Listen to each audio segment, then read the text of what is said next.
sustainable future. And listeners like you who donate to this NPR station.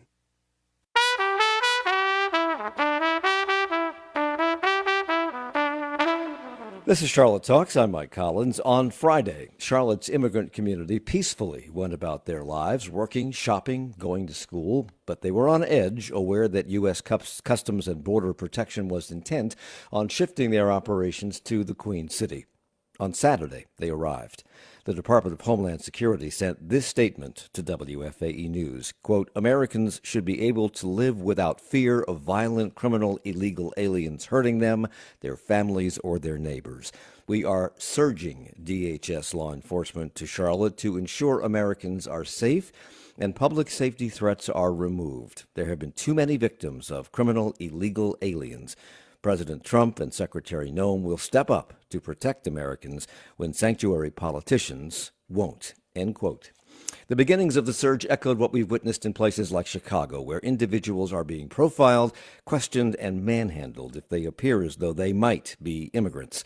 The individuals targeted in Charlotte by masked agents in military gear and carrying military-style weapons were sometimes people lawfully in the country, and at least one was an American citizen who had already proven that to law enforcement before having his car window shattered and being pulled from the vehicle and wrestled to the ground.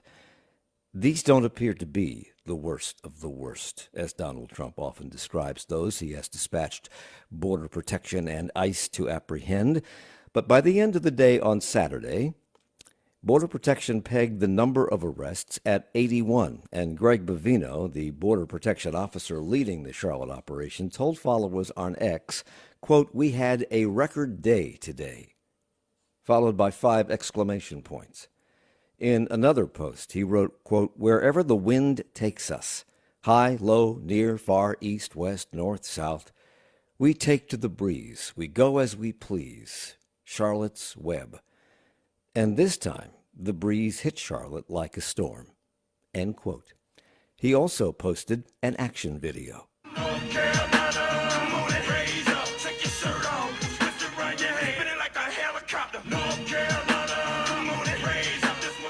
It shows a line of vehicles heading down I-77, followed by shots of people running, agents heading into what appears to be a Home Depot, escorting people out in custody, along with shots of an American flag and Border Protection agents in tactical gear. The ACLU of North Carolina condemned Border Protection's actions in a statement yesterday, saying there is no emergency in Charlotte that justifies the deployment of federal immigration forces.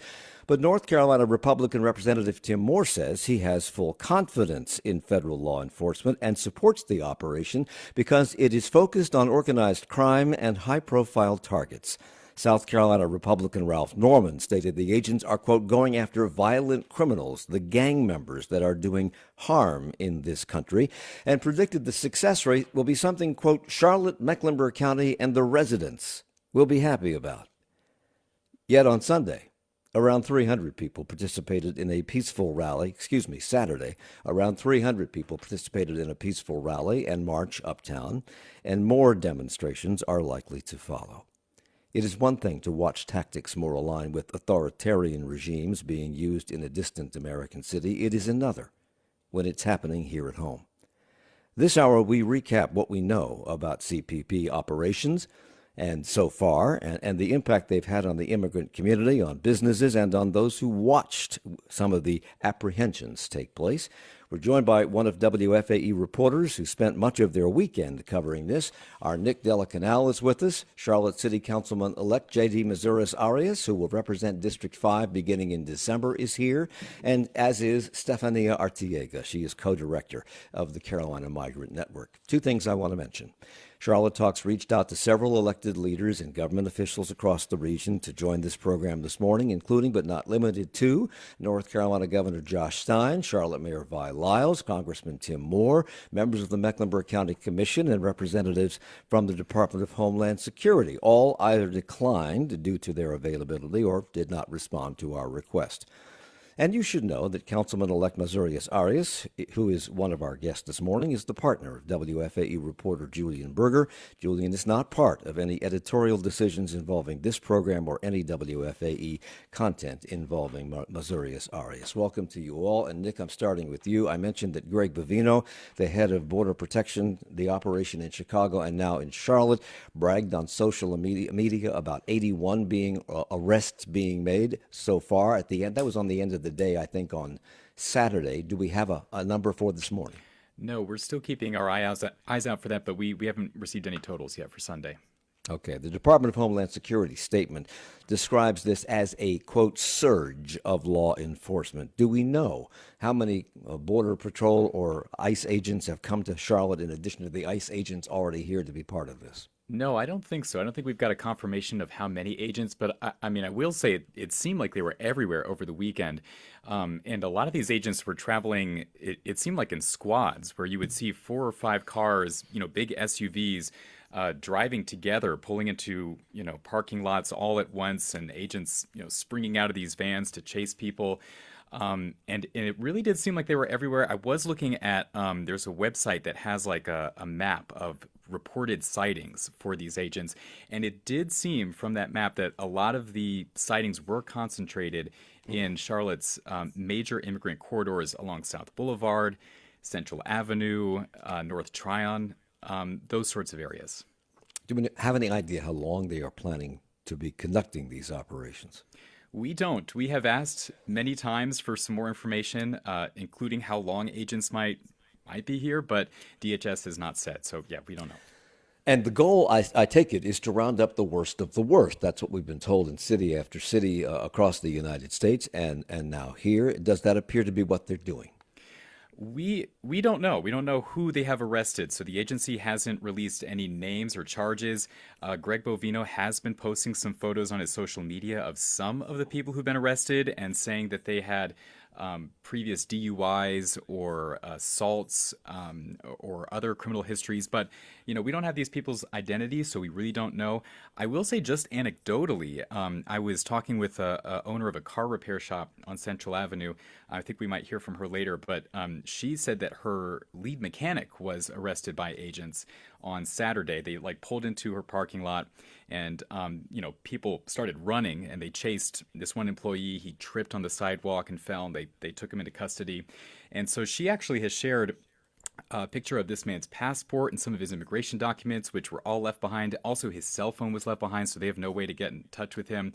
But just before I came on this program, I've been trying to, put this man's name through court record searches just to see if he has a kind of background. Nothing is coming up for this man, at least for the state of North Carolina. My next step is to look federally. Yeah. But I will say this, this owner said that he had worked for about 5 months. He was a hard worker. He had a family in Nicaragua that he was sending money to, and that he was her best worker. And she said that this guy was not a criminal or a delinquent. Unlike this is just my own personal observation, and I could be wrong about this. Unlike some of the actions taken by these same agents in Chicago, where they seemed to be in unmarked vehicles and their bodies, their uniforms were not marked either. That is not the case here. Most of these people are wearing vests on the back of which say police, U.S. Border Patrol. Was that the case in Chicago, or did I just not see it on TV? Have they changed their tactics, I guess is what I'm asking. I have to tell you, Mike, I wasn't even following what was happening in Chicago very closely because we just kind of had our own things going on. And then this happened so quickly, I haven't really had time to go back and look. So I'm not sure. J.D. Mazuera Arias is with us. He will be the representative for District 5 beginning December the 1st when City Council shifts over. Can you tell us some of the things that, I know you were out amongst your constituents over the weekend. Can you tell us some of the things that you witnessed? Yeah, absolutely. Well, thank you for having me on, Mike. Something I witnessed happened yesterday at the corner of W.T. Harris and Greer Road, where a florist vendor was just selling flowers. And this is someone from the community that everybody knows. And CBP pulled over and started to question him. And then he ran into the woods as they chased him afterwards. But what I saw afterward was really a beautiful demonstration of community solidarity. I mean, cars kind of stopped on both sides of the road, got out, were blowing their whistles. were trying to really divest from the situation that was happening. And so that's something I witnessed. I also witnessed a local supermarket where I heard reports. I went outside, the doors were closed, lights out inside, and then they recognized me, they let me in, and I saw workers, some of them teenagers, in the supermarket hiding in the corner because they were too afraid to go out. Stefanía Arteaga is with us from the Carolina Migrant Network. A lot of these people are being asked, when they are asked for some sort of identification that identifies them as somebody who is not an illegal immigrant, somebody who's here legally or who is an American citizen. How do you prove that? Listen, at this point, it doesn't really matter what your status is. What we do know that is happening is that they are targeting anybody based on what they look like. They're going up to them, asking them for their name and their status. What we're really recommending people do is just remain silent. We know that what they're trying to do is intimidate people to provide any information they can. At this point, it doesn't matter if you have status or not, if you're a U.S. citizen or not, as we saw earlier on Saturday with the gentleman that got harmed by CBP agents. Their tactic really is to go and spread out throughout the community, see anybody who may look Latino and question them about their immigration status and intimidate them in any way for the purpose of detaining them. That statement, Nick, from Homeland Security says that they have dispatched CBP to Charlotte, quote, to ensure Americans are safe and public safety threats are removed. There have been too many victims of criminal, illegal aliens, end quote. So let's parse that. How many of the people who have been arrested were considered by CMPD or the Mecklenburg County Sheriff's Department to be public safety threats? I mean, we have no way of knowing, Mike, because the agency, again, has not even shared these people's names. So there's no way for us to get that kind of information. I think that's something we would. And love do to they find have out. that? Do they have that information? Does Border Patrol? Does the Border Patrol? Yeah. I would think so if they've taken these people into custody, and I Do would they hope. have that information prior to taking them into custody? That is also a good question that we don't know. Okay.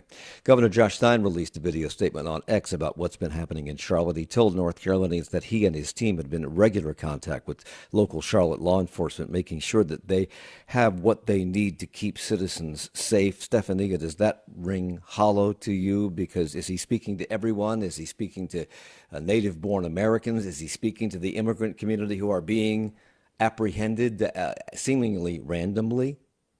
Listen, there's not much local law enforcement and local elects can do if the federal government isn't cooperating. What we're really seeing is that this public safety threat isn't coming from North Carolinian, Charlottean, city council, or elected officials. It's literally coming from the attack from the federal government. And I ask you that question because the governor went on to say this. We've seen masked, heavily armed agents in paramilitary garb driving unmarked cars, targeting American citizens based on their skin color, racially profiling and picking up random people in parking lots and off of our sidewalks, going after landscapers simply decorating a Christmas tree in someone's front yard, and entering churches and stores to grab people. This is not making us safer. It's stoking fear and dividing our community. And the governor told viewers on X to, quote, follow the law, remain peaceful, document what you're seeing, and if you see something wrong, record it and report it to local law enforcement. JD, you have said that this operation is politically motivated and that this is not about public safety. It is about fear, quotas, and control. When we come back, I want to talk about that statement and what's, in your opinion, going on here, and we'll look at some of the areas that are being seemingly targeted by Customs and Border Patrol and Border Protection in just a moment. We're here with Nick Della Canal from WFAE News, JD Mazuera Arias, who will represent District 5 on City Council beginning December 1st, and Stefanía Arteaga from the Carolina Migrant Network. It's Charlotte Talks. On the next Charlotte Talks, a conversation with the man who took Michael Jordan and Kobe Bryant's careers to new heights. From the biggest deals in the history of sports marketing to a campaign against the NCAA, we sit down with Sonny Vaccaro to discuss his new book tomorrow at 9 on 90.7 WFAE.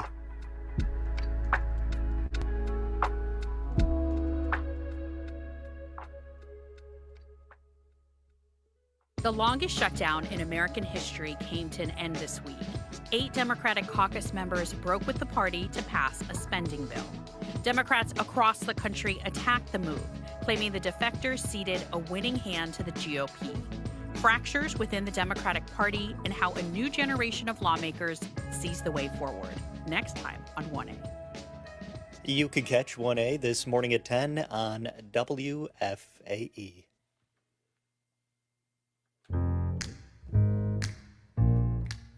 Don't miss a beat. Tune into the Charlotte Jazz Channel and hear today's brightest young artists alongside the legendary jazz icons.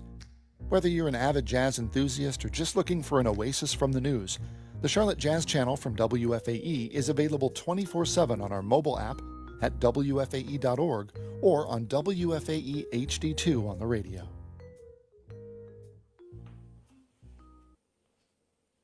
It's Charlotte Talks on Listener Funded, 90.7 WFAE and WFHE. I'm Mike Collins. We're here with Nick Della Canal, a reporter for WFAE News, who covered what was going on this weekend as the Border Protection Agency descended on Charlotte. J.D. Mazuera Arias is with us. He's City Council-elect in District 5, and Stefanía Arteaga is the co-director. Arteaga is the co-director of the Carolina Migrant Network. You have said, J.D., that this operation being conducted here in Charlotte is politically motivated and that this is not about public safety. It's about fear, quotas, and control. And yet, on the one hand, you have the statement I read a few minutes ago from Homeland Security that says they're doing this to ensure Americans are safe and that public safety threats are removed.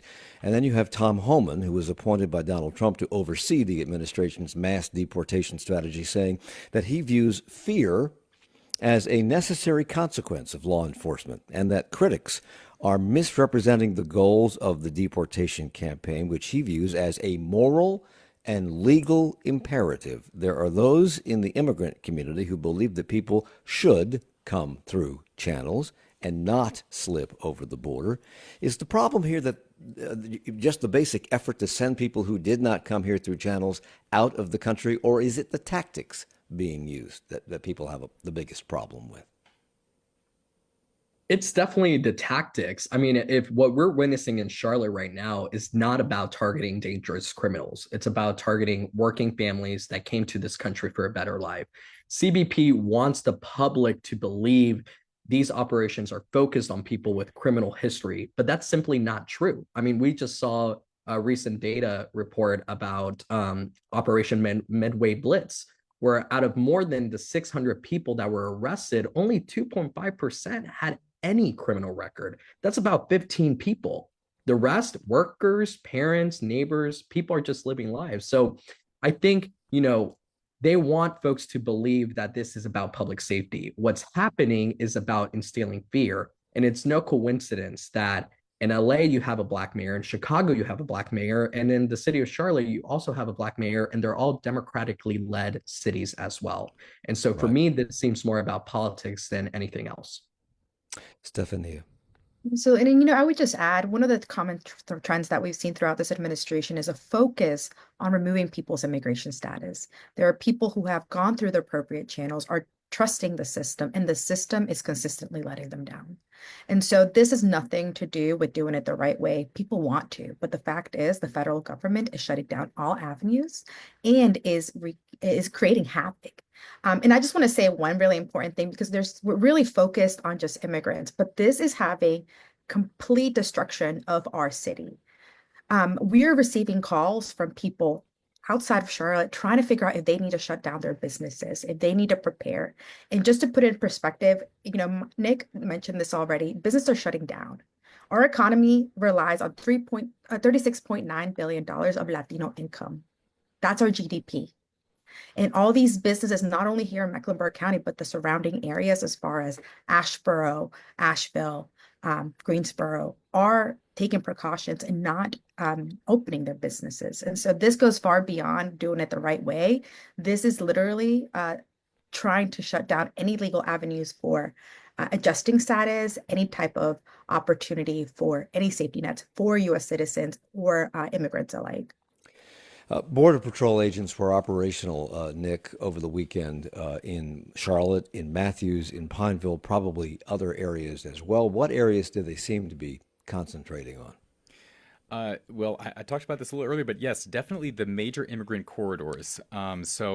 Certainly, I live not too far from Central Avenue. So when I woke up this on Saturday morning, I started getting some texts from people in the neighborhood saying that they had seen some Border Patrol agents. So, I just drove out there to where someone, said that they had seen an agent recently. And as I was there, more agents just came right up in front of me, and I actually witnessed them chase someone into a laundromat and then take him away into a van. And then, we saw some more activity along that corridor. There were reports from South Boulevard. There was a man, I guess, sitting in his car who, later said he was a U.S. citizen, but agents broke the window of his car and dragged him out into the parking lot. And then, we saw some detentions happening outside of Walmarts and Home Depots. Agents were in a parking lot of a Compare Food supermarket on South Boulevard yesterday, and they actually encountered some angry residents who kind of yelled at them and honked their horns, and they actually left without detaining anyone. And you spoke with a restaurant employee who declined to give his name out of safety concerns. He told you that these arrests are spreading fear.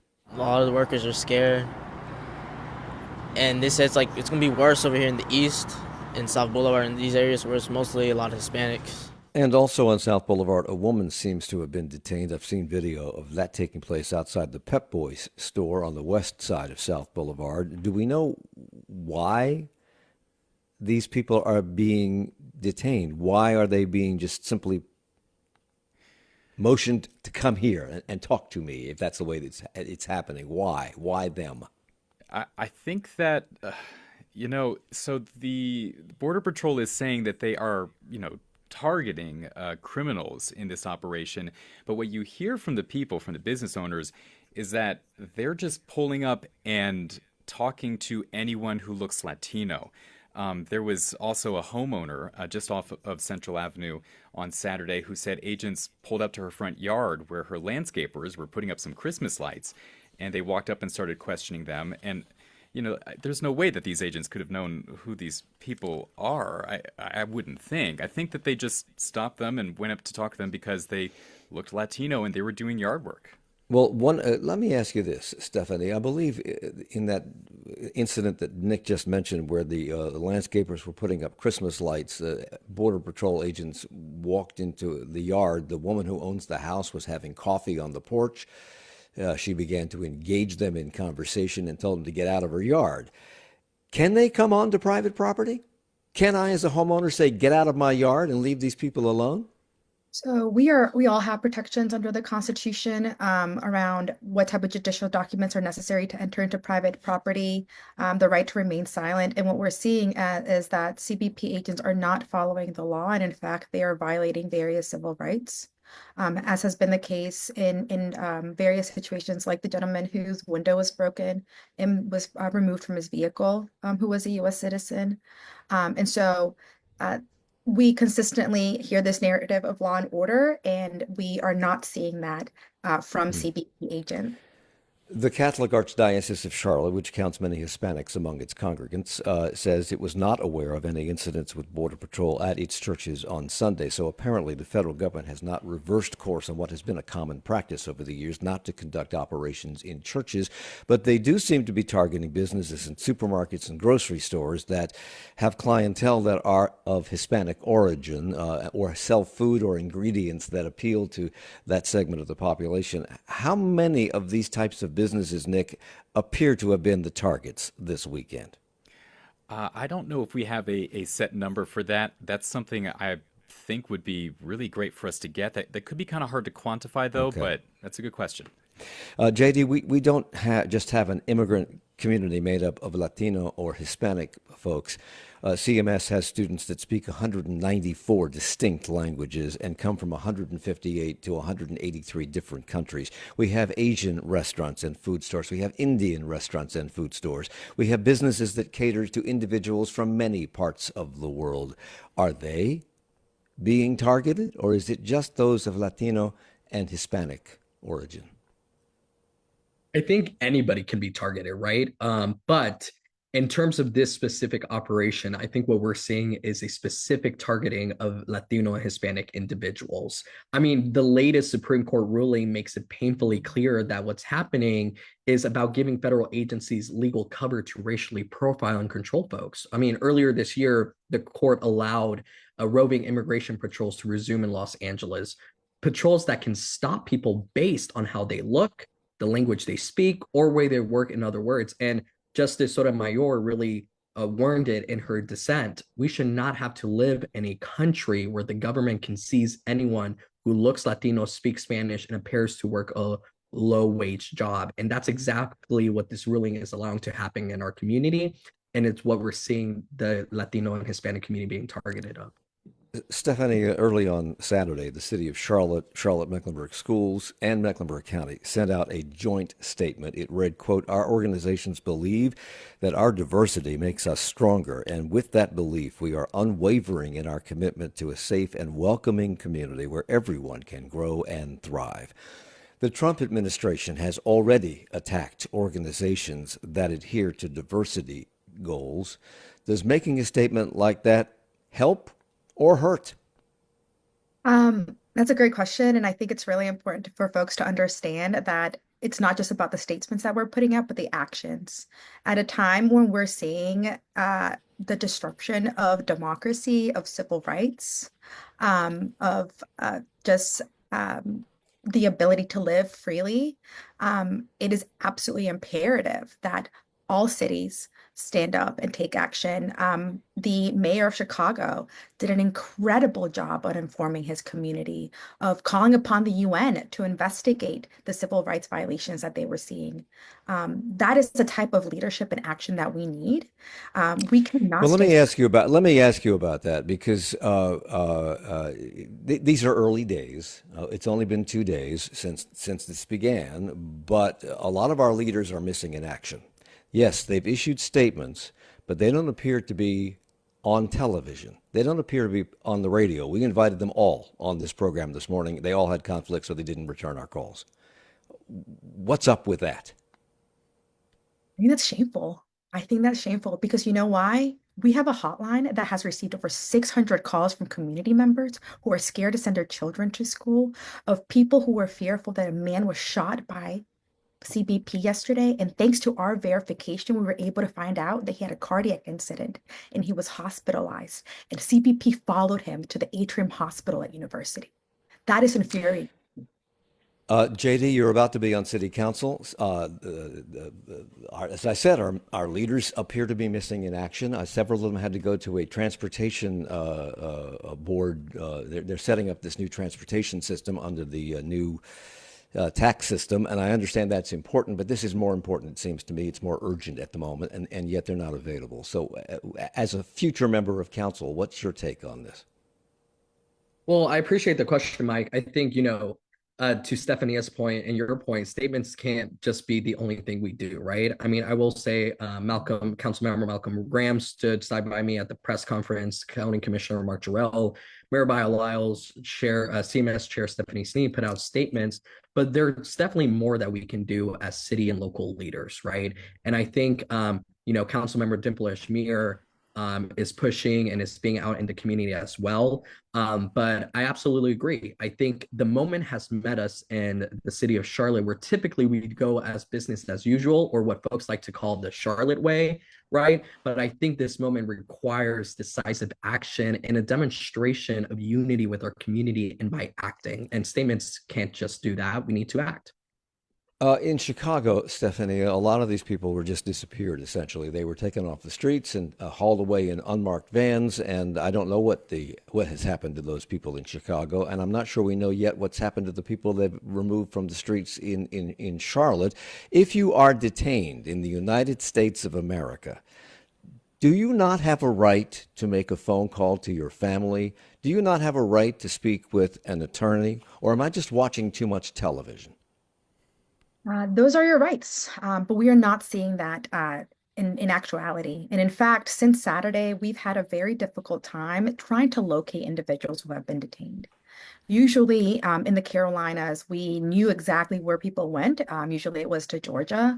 And to date, we have been unable to find individuals. We strongly recommend if there are loved ones who have people that were detained, that they can call our hotline at 704-740-7737. And we can Say do that a again. Say that, or repeat the number slowly.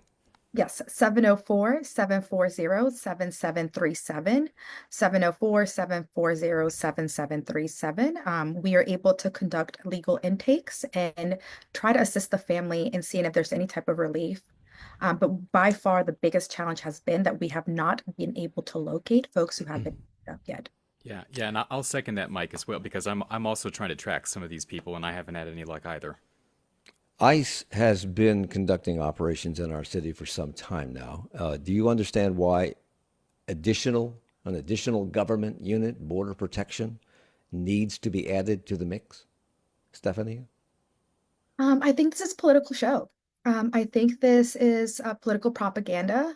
In a way, we have talked to reporters from Latino newspapers who have been Latino media who have been encouraged to follow CBP to promote their actions. And so I think that we've also seen under Trump 1 a focus from the Trump administration to partake in operations in the Charlotte area. We're also home to the largest ICE field office, so there is far more capacity than, say, other cities in South Carolina and North Carolina as well.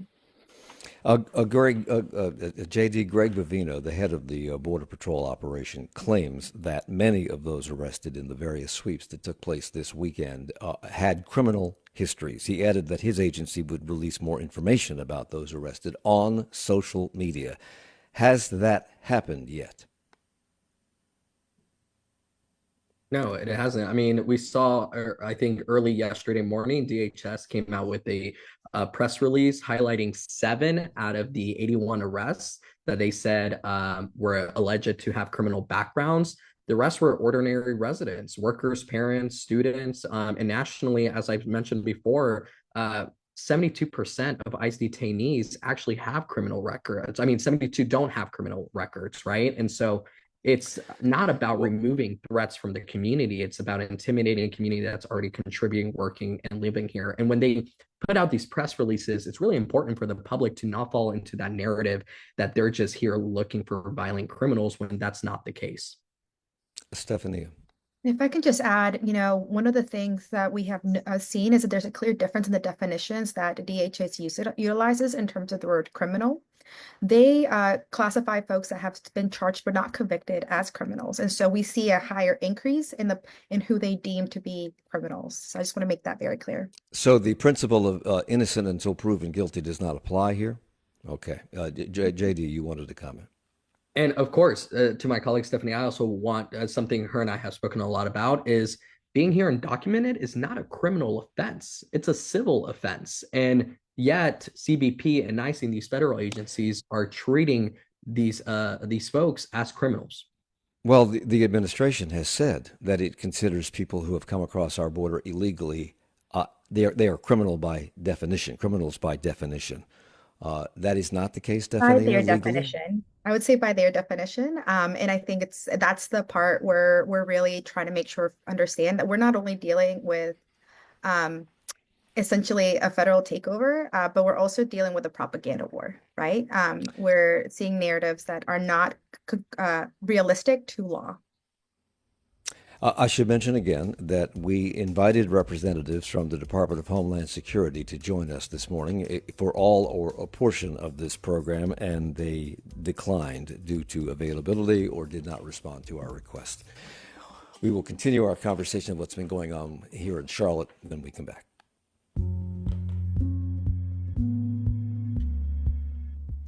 Coming up in 20 minutes, the longest shutdown in American history has ended. What now for the Democrats? Hear from a younger generation of lawmakers about the future of the party. That's next time on 1A, beginning at 10 on WFAE.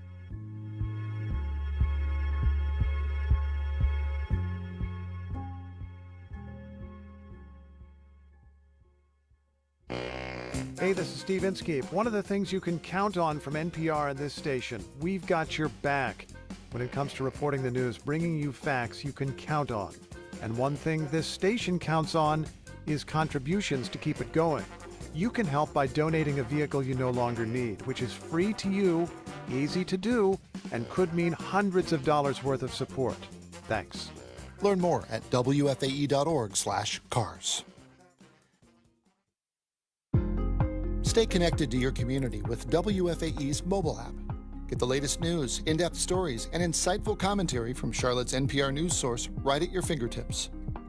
Whether you're commuting, out exercising, or just relaxing at home, our app delivers all 3 WFAE program streams, plus all of the latest local news. Download the WFAE app today. Find it at the Apple App Store or Google Play.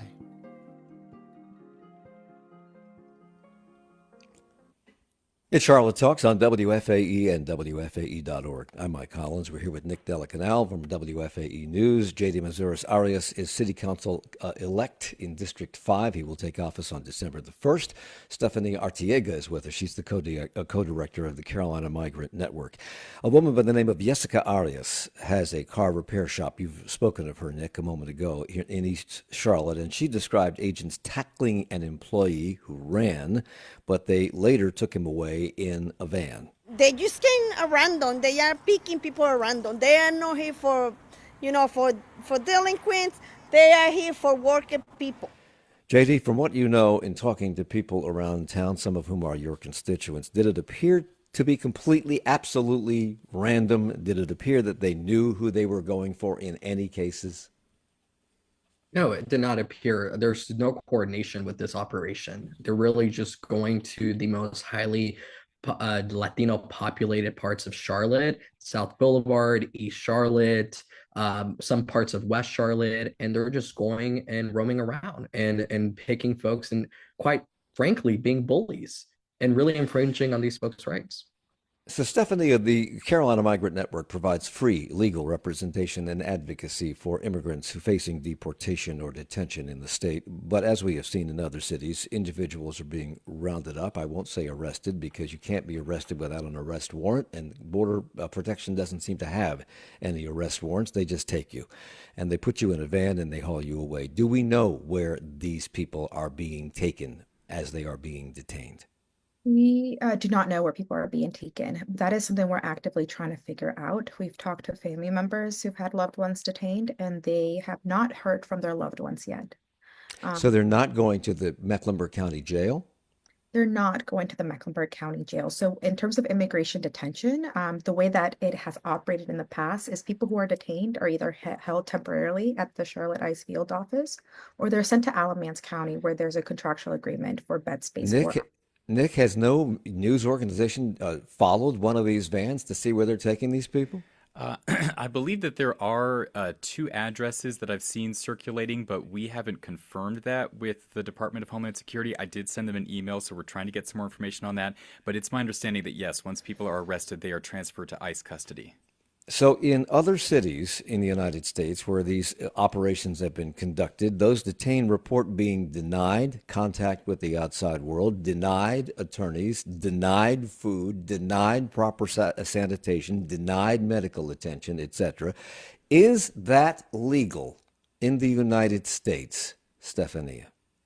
No, so there's a lot of litigation that has been ongoing to try to fight these civil rights abuses. What's really concerning is that most of ICE detention is in privately run facilities in extremely rural areas. And so most of the folks historically that have been held in the Carolinas are actually sent to Georgia, primarily Lumpkin, Georgia, where the Stewart Detention Facility is. And that is a privately run facility. It's one of the largest in the Southeast, and it's very difficult to get information out. There was a report that came out a few years ago by the National Immigration Project that showed that only about 5% of the individuals detained in that facility even had access to legal representation.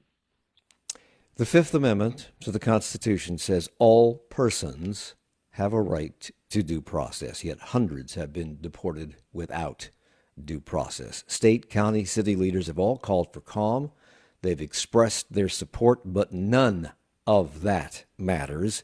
It's like hope. It's like thoughts and prayers after a mass shooting. None of this matters if you find yourself caught up in these raids. What would you, Stefanía, say to members of the immigrant community about that? What precautions should community members be taking right now? What should they do if a family member is detained?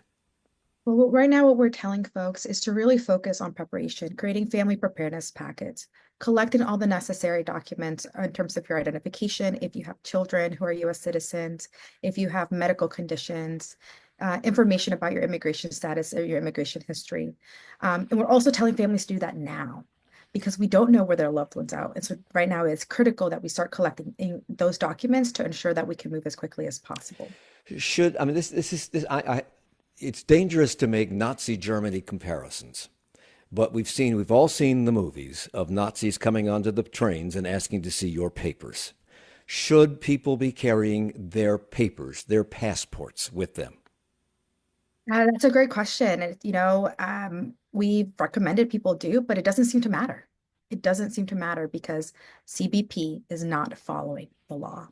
They are discriminating against anybody who looks a specific way.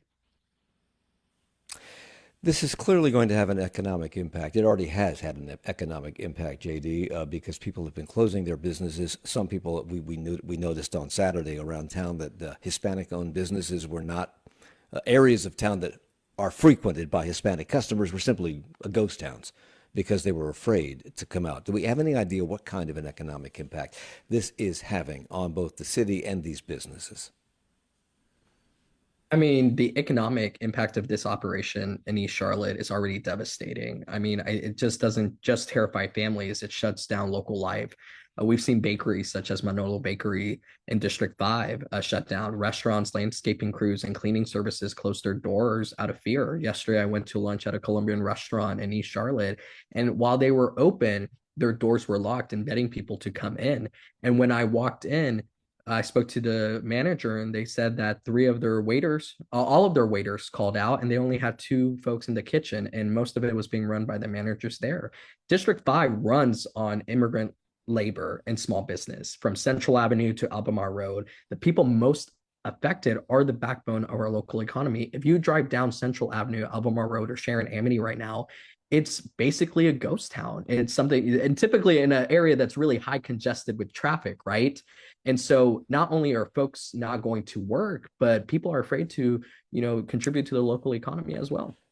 So businesses have closed out of fear of customers and fear of owners and fear for their employees, but schools are open. The CMS Communications Department released a video telling parents that they are aware of Border Patrol operations in the city, but that no activity has taken place on CMS property, nor have they received any notice that such actions are planned. So children would be expected to attend school today, but CMS is monitoring developments. We will continue to closely monitor immigration enforcement activity in Mecklenburg County.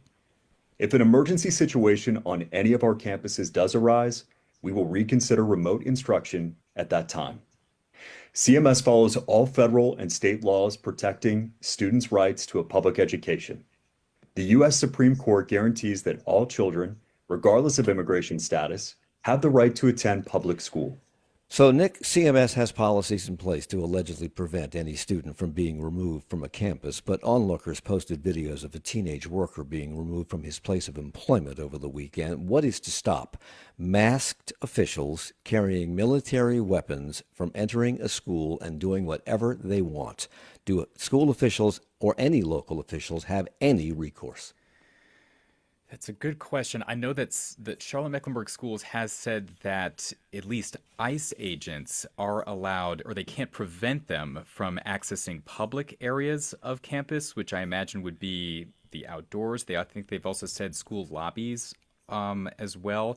But they can ask, warrants would need a warrant. Sorry, agents would need a warrant to actually get inside a school building or a classroom. Well, you need a warrant. You need a warrant to arrest somebody. They're not. Yes. They don't have warrants for these people. They're just taking them. Right. So why do we believe? Why would anybody believe that they would follow the rules at a school? I mean, I'll say that this is definitely something that we are keeping close eyes on, and I know that that thought is probably going through a lot of people's minds right now, a lot of parents as well. Just another anecdote, my dad is actually a public school teacher here for CMS, and he texted me this morning that he had gotten an email, at least from one parent, who said she's a single mom and she's not bringing her kid to school because she's afraid of being separated. Well, you also can't just, what do they call it on Star Trek, where you can't be beamed into school. You have to get there. You have to go back home at the end of the school day. And that's where the danger might lie for a lot of these people, and the hesitancy might lie. And CMS has said that if this becomes a problem, they will explore remote education opportunities. We see how well that worked during the pandemic. At many of the places where individuals are being detained, bystanders have reacted pretty negatively and vocally with expletives that we cannot air on the radio. Nick, would you say that was the common reaction among people in places where you were this weekend? People taking issue with what was going on? Yes, absolutely. We saw that happen outside of a Compare Food supermarket on South Boulevard when agents, showed up and started approaching people. There was a crowd that formed that actually ran at these officers. Some of them, I think, were perhaps with the local advocacy group, because I know like someone had a megaphone, and it sounded like they were, prepared for the arrival of ICE agents, and people were honking their horns and, yes, getting very angry and using language that we would never be able to air on public radio towards these agents who eventually left. Or any radio, right. Stefanía. Yeah. There we Stefanía, go. go ahead. One of the things that we have been doing, because we run the Charlotte ICE hotline, is that we're training volunteers to go out and document what's going on. And what we're noticing through these scenarios by having folks on the ground is that organically, as JD mentioned, other people are just jumping in to these protests. People are mad. People are very upset of what is happening in our communities. And there was a hastily organized rally and march in uptown Charlotte here on Saturday. No fear. Immigrants are welcome here. No hate. No fear. Immigrants are welcome here. No hate. No fear. So, Nick, I know that you covered part of this. Who organized this rally and march? Who spoke? How many people participated? Was it peaceful? Yes, it was peaceful. There were no incidents that we know of. This was organized by a number of local groups. The primary one, I believe, was the local chapter of the Party for Socialism and Liberation. We did hear from speakers with that organization and some others, some people that you see a lot at protests. But I will say, because I was also covering the No Kings protests, that have happened earlier this fall. There were a lot of new faces that I saw at this protest, and also I will say the energy definitely seemed much more angry, much more impassioned. I think you even heard it in the clip there when protesters were marching. These protesters were fired up and they were very angry, and it's been a while since I've seen energy like that at a protest. And who were the protesters? How would you describe them? There were a lot of people with waving Mexican flags. I know we mostly kind of just were they Hispanic? Were they Latino, or were they just ordinary it was white a mix. American citizens? There were certainly some Latinos there, but lots of people represented across all races. Mecklenburg County Sheriff Gary McFadden has made it a point to say that his office is not cooperating with ICE or Border Patrol in any of these moves to detain officials. CMPD has said the same thing. As a result, members of the immigrant community should feel secure, they say, in calling 911 in case of an emergency, because you will not be taken into custody by CMPD or the Sheriff's Department. Stefanía, do members of the community believe that? We've been receiving calls about local law enforcement. There is, fear in general. So I don't know if those people necessarily believe it, because we are receiving those calls. And I will also say we've also had incidents in where verifiers that have been in the community have had to call 911 on CBP agents. Nick.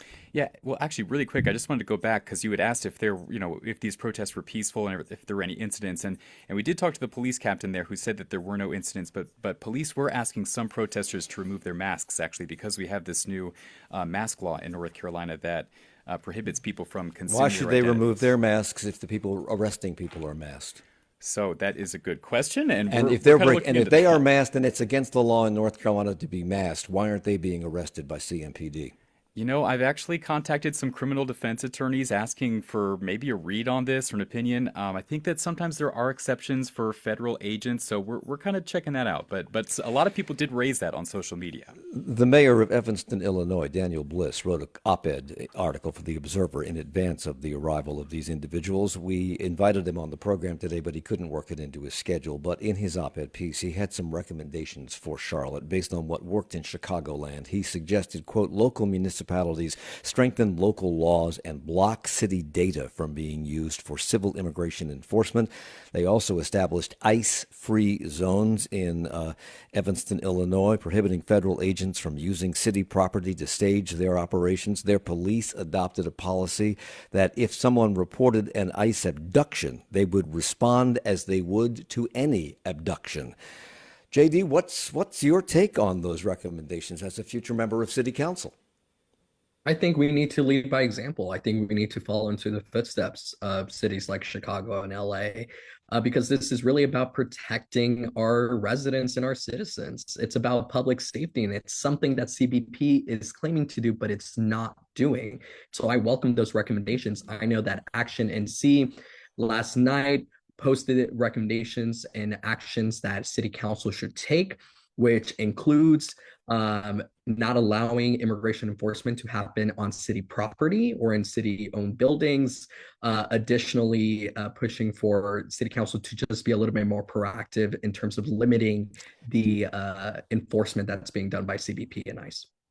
As we mentioned at the beginning of the show, we reached out to several elected officials around city government, including the governor, Josh Stein, Charlotte Mayor Vi Lyles, Congressman Tim Moore, members of the county commission, and others to be with us today, and they could not for various different reasons.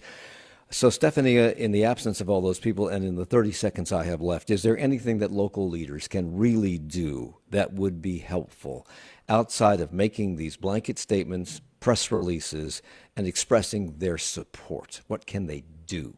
One of the things that we really would like for Governor Josh Stein to do is to file a lawsuit for a temporary restraining order so we can ensure that CBP can get out of our streets.